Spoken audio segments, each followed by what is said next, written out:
আওয়ামী লীগের সাধারণ সম্পাদক এবং শেখ হাসিনার বিশ্বস্ত নেতা ওবায়দুল কাদেরের সর্বশেষ ট্র্যাক করা লোকেশন ঢাকার মোহাম্মদপুরে পাওয়া গিয়েছে। এই সংবাদ প্রকাশিত হওয়ার পর থেকে ওবায়দুল কাদেরকে নিয়ে নতুন করে আলোচনা শুরু হয়েছে। শেখ হাসিনার 15 বছরের শাসনামলে তিনি বেশ কয়েকবার আলোচনায় আসেন, বিশেষত তার বিতর্কিত মন্তব্য এবং বক্তব্যের কারণে। সরকার পতনের পর ওবায়দুল কাদেরের পালিয়ে যাওয়ার বিষয়ে নানা তথ্য গণমাধ্যমে প্রকাশিত হয়েছিল। কখনো সিলেটে, কখনো হংকং, আবার কখনো ভারতের মেঘালয়ে তার অবস্থান ছিল বলে খবর বের হয়েছিল। তবে তিনি এখনো সবার নাগালের বাহিরে রয়েছেন। ওবায়দুল কাদেরের কল লিস্ট অনুযায়ী 5ই আগস্ট তার ব্যবহৃত ফোন নম্বরের লোকেশন ঢাকার মোহাম্মদপুরে পাওয়া যায় এবং এরপর থেকে তার ফোন বন্ধ হয়ে যায়। মোবাইল ট্র্যাকিং এর মাধ্যমে জানা গিয়েছে এরপর আর কোনো তথ্য পাওয়া যায়নি।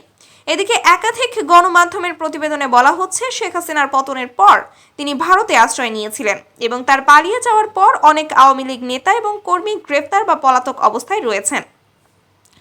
আরও একটি ভিডিও প্রতিবেদনে বলা হয়েছে যে ওবায়দুল কাদের একটি রহস্যজনক ঘটনায় জড়িত রয়েছেন, যেখানে তাকে মেঘালয়ে মারা যাওয়া এক নবাগত নায়িকার সঙ্গে যুক্ত করা হয়েছে।